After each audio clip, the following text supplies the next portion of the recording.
Jusqu'à ce que la croix nous ouvre le ciel, que le Jourdain ne soit expérimenté, notre service était le résultat des efforts pauvres et stériles de notre âme, car jusqu'alors nous n'avions pas réalisé la signification profonde de la déclaration de Genèse 11:30.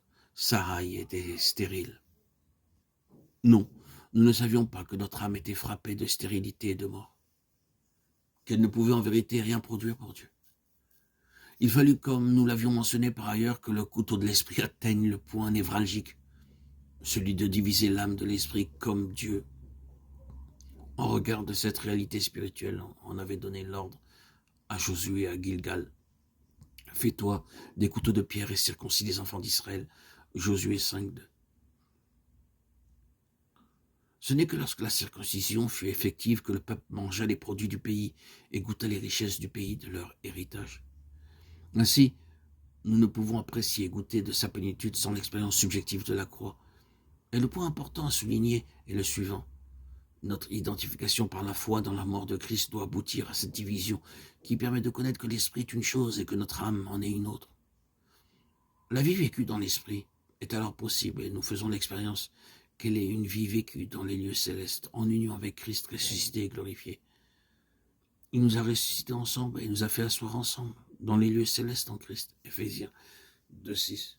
La déclaration de Paul, vous avez tout pleinement en lui, Colossiens 2:10, demande d'expérience, je suis crucifié avec Christ, Galates 2:20. Car nous ne serions entrés et expérimentés de la plénitude qui est en lui, à moins que la croix ne nous ait mis de côté.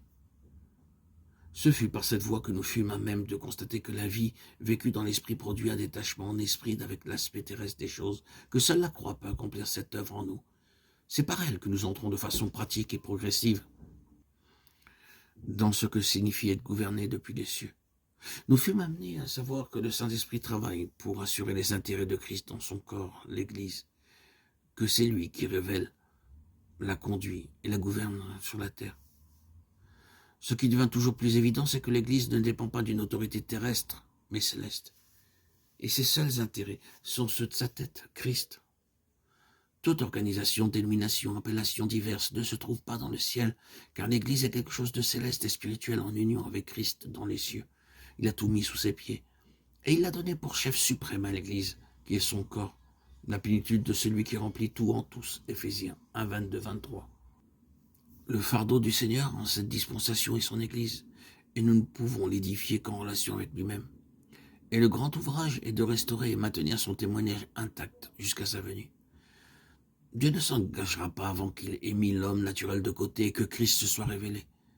Il doit y avoir ce préalable, le ciel ouvert en expérience afin que la voix de Dieu, la voix de sa vie accomplisse son ministère de révélation en nous.